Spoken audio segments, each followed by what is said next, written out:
नमस्कार। संतोष मानव नाम है हमारा। आपको सेना में शामिल होना है, सैनिक बनना है, तो कुछ नियम कायदे हैं। भाई 12वीं पास हो, इतनी फिट हाइट हो, सीना इतना चौड़ा हो, इतने मिनट में इतना दौड़ लें, कुछ नियम कायदे हैं।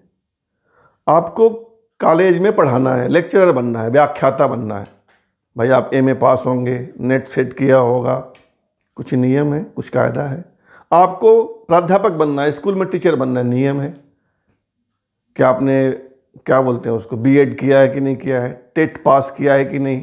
वो विभिन्न राज्यों की अलग अलग परीक्षाएं होती हैं। हर काम के लिए कुछ कायदा है, कुछ नियम है, कुछ कानून है। आपको पत्रकार बनना है तो पहले की बात नहीं, आज की बात करता हूँ, कम से कम ग्रेजुएट होना आवश्यक है कि भाई आप बीए पास हो। पत्रकारिता की डिग्री डिप्लोमा है तो और अच्छी बात है। 2-3 भाषा का ज्ञान है, हिंदी के अलावा अंग्रेजी भी आती हो, मराठी भी आती हो, और अच्छी बात है। कंप्यूटर का ज्ञान हो, बहुत अच्छी बात है। हर फील्ड के लिए कुछ नियम है, कुछ कायदे हैं। लेकिन मीडिया मालिक बनने के लिए कोई कायदा नहीं है, कोई पढ़ाई लिखाई का नियम कि भाई इतना पास हो, यह व्यापार किया हो, वह व्यापार नहीं किया हो, चरित्र ऐसा हो, कोई मुकदमा ना हो, थाने में कोई मुकदमा या कोर्ट में कोई मुकदमा ना चल रहा हो, कोई नियम नहीं। आप व्यापारी बनना चाहते हो तब भी आपको जीएसटी का नंबर लेना पड़ेगा। आपको चुनाव लड़ना है तो बताना पड़ेगा कि भाई हम 25 साल के हो गए हैं। हर जगह कुछ ना कुछ है। लेकिन मीडिया मालिक बनने के लिए, चैनल और अखबार का मालिक बनने के लिए कोई नियम ही नहीं है। और परिणाम यह होता है कि एक से एक बलात्कारी, गुंडा, चोर, गबन करने वाला, मिलावट करने वाला, हर तरह का धत्क्रम करने वाला, शराब बेचने वाला, डांस बार चलाने वाला, मादाओं की तस्करी करने वाला, वेश्यावृत्ति करवाने वाला, सब अखबार का, चैनल का मालिक बन गया और आपके जैसे, मेरे जैसे पढ़े लिखे लोगों को खटवाता है अपने यहाँ। तो आप समय आ गया है कि हम मीडिया के नियमन की बात करें। हम बात करें कि मीडिया के जो मालिक बनेंगे, जो नियंता बनेंगे, जो कर्ता धर्ता बनेंगे, चाहे वो समाचार चैनल हो या अखबार हो या पत्रिका हो, इसके लिए भी कुछ नियम, कुछ कायदे, कुछ कानून होने चाहिए। यह सवाल उठाने का समय अब आ गया है और इसकी शुरुआत कोई चैनल या कोई अखबार नहीं करेगा। ये सोशल मीडिया के माध्यम से भी होगा और सबको करना चाहिए, हमको भी और आपको भी, मुझे भी और आपको भी। आखिर क्यों? आखिर ये सवाल मैं क्यों उठा रहा हूं, मैं इसका एक एक करके जवाब देता हूं। सुनिएगा पूरा, जाइएगा नहीं बीच में। भोपाल में प्यारे मियां को पुलिस खोज रही है और उनकी सहायिका सेक्रेटरी स्वीटी विश्वकर्मा गिरफ्तार हो गई है। प्यारे मियां एक अखबार के मालिक हैं, उर्दू अखबार, नाम है अफकार। अब पुलिस क्यों खोज रही है? शर्मनाक है, सुन लीजिए। प्यारे मियां 13 साल, 14 साल, 15 साल की लड़कियों को कहीं अपने फ्लैट पे, अपने अड्डे पे बुलाते हैं, शराब पिलाते हैं, यौन संबंध स्थापित करते हैं, यौन संबंध स्थापित करवाते हैं और जब वो लड़की बालिग हो जाती है, 20 साल की, 22 साल की, 25 साल की, तो उनकी शादी भी बाकायदा करवा देते हैं और फिर 13-14 की एंट्री हो जाती है, 13-14 साल की बालिकाओं की एंट्री। परसों ऐसी 6 लड़कियां पकड़ी गई थी, रात के 3 बजे कहें या सुबह के 3 बजे, शराब के नशे में थी।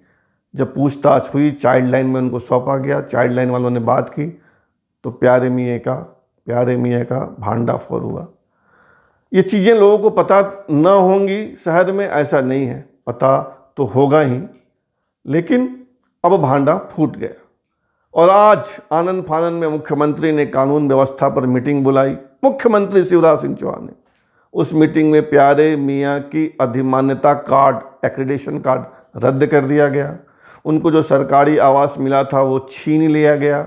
उनको वहाँ से बेदखल करने की कार्रवाई शुरू हो गई है। और अब शायद उनके अखबार को विज्ञापन भी ना मिले। तो एक तो हो गए प्यारे मियाँ, लेकिन ऐसे प्यारे मियाँ ही क्यों?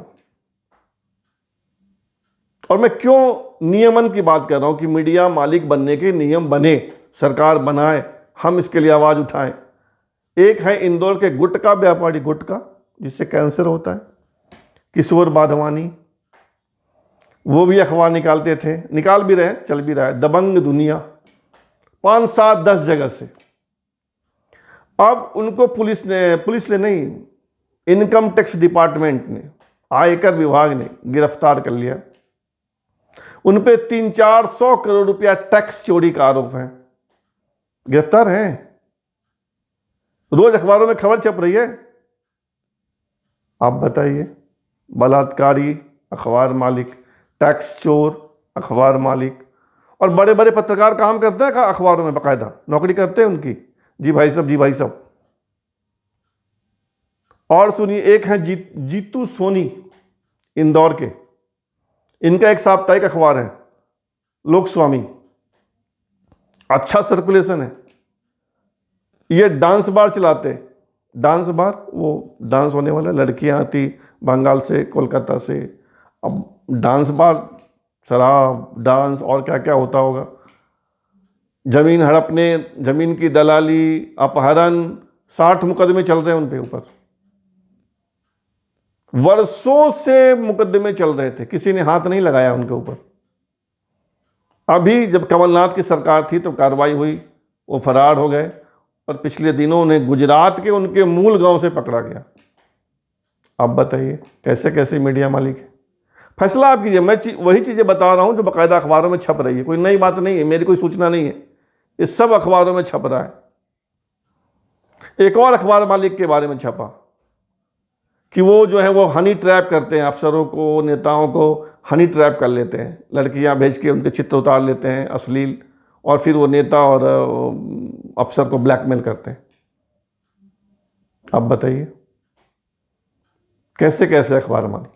और ये तो कुछ नहीं है, बिहार का मामला याद है आपको, बिहार के मुजफ्फरपुर का, बिहार के मुजफ्फरपुर के ब्रजेश ठाकुर, और उनका अखबार था, नाम क्या था, प्रातः कमल। जहां अखबार का दफ्तर था, उसी अखबार के दफ्तर में वो बालिका आश्रय गृह भी चलाते थे, यानी अनाथ बालिकाओं को आश्रय देना। उन्होंने एक एनजीओ भी बना रखा था, एनजीओ के माध्यम से, नॉन गवर्नमेंटल ऑर्गेनाइजेशन, और उस एनजीओ के माध्यम से निराश्रित लड़कियों को वहां आश्रय देना। और क्या ब्रजेश ठाकुर का क्या हुआ, जेल गए, जेल में सड़ रहे हैं। क्या आरोप लगा कि उन लड़कियों को, उन निराश्रित बेसहारा लड़कियों की सप्लाई करते थे अफसरों के पास, नेताओं के पास, उनके पास छोटी छोटी लड़कियां, और खुद भी उपभोग करते थे। और अगर किसी लड़की ने मुंह खोल दिया तो उसकी हत्या करके उसी अखबार के दफ्तर में, पिछवाड़े में गाड़ दिया जाता था। और जब वहां खुदाई हुई तो नरकंकाल निकले। बताइए कितनी करुण कहानी है। निराश्रित बेसहारा लड़कियां, यौन शोषण, विरोध करो तो हत्या। और ये तो मैंने आपको 4-5 उदाहरण दिए, ये तो मैंने आपको 4-5 उदाहरण दिए। पूरे देश में ये फैला है। पैसा हुआ कि दारू बनाने वाला, दारू भट्टी चलाने वाला, बलात्कारी, अपहरण करने वाला, क्या कहें मतलब आपको, सारे धत्क्रम करने वाला, बालू का ठेका लेने वाला, बिल्डिंग बनाने वाला माफिया, गबन करने वाला, अपहरण करने वाला, सब चैनल का मालिक और अखबार का मालिक हो जाता है। और फिर हम जैसे पढ़े लिखे लोग वहां खटते हैं। विडंबना देखिए, थोड़ा पैसा हुआ कि चैनल, और उन चैनलों के दफ्तरों में क्या क्या होता है बताया नहीं जा सकता। और अखबार के दफ्तर में क्या होता है सुन लिया आपने, बिहार का प्रातः कमल, मुजफ्फरपुर की घटना सुन लिया आपने। तो यह है मीडिया की हालत। बाहर से जो बड़ा चकाचौंध चमकीला दिखता है, वो अंदर से बहुत ही गड़बड़ है। इसलिए नियमन की बात होनी चाहिए, सरकार इस पर ध्यान दे, नियम बने, कि अखबार निकालने के लिए, न्यूज़ चैनल चलाने के लिए यह पात्रता चाहिए।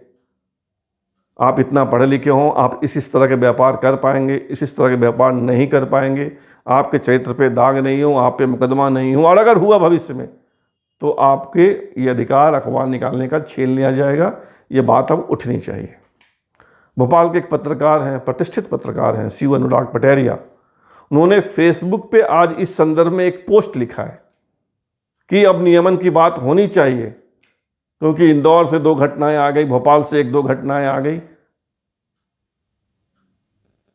और ये सही है।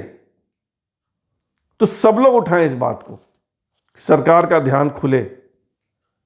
आज़ादी के समय, आज़ादी के पहले तक अखबार वही लोग निकालते थे जिनमें देश को आज़ाद करने की भूख थी।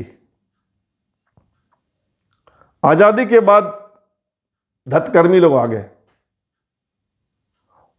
और अब तो बड़े बड़े जो धन पशु हैं आ गए, अरबों खरबों के मालिक, अब उनके लिए व्यापार हो गया है। तो जहां व्यापार होगा वहां शिष्टाचार थोड़ी होगा, सदाचार थोड़ी होगा, होगा तो बहुत कम होगा। अब घनश्याम दास बिरला ने भी अखबार निकाला था, हिंदुस्तान टाइम्स, हिंदी में है हिंदुस्तान, मैं आलोचना नहीं कर रहा हूं। बिरला जी का सम्मान था कि भाई बिरला जी बड़े धर्मात्मा देवात्मा आदमी, लेकिन वहां उनके अखबारों में भी क्या हो रहा है, बैड लेबर प्रैक्टिस जो दिख रहा है, वहां भी लोग निकाले जाते हैं, बैड लेबर प्रैक्टिस।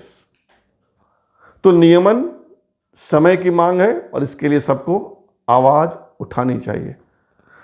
जनता की बात में आज इतना ही। बहुत बहुत धन्यवाद। लेकिन आपसे आग्रह होगा कि आप इस चैनल को सब्सक्राइब कीजिए, लाइक कीजिए, शेयर कीजिए, कमेंट कीजिए, और इस स्वतंत्र पत्रकारिता को बढ़ावा दीजिए, ताकि हम जैसे कुछ और लोग बेबाक बोलते रहें। धन्यवाद, बहुत बहुत धन्यवाद।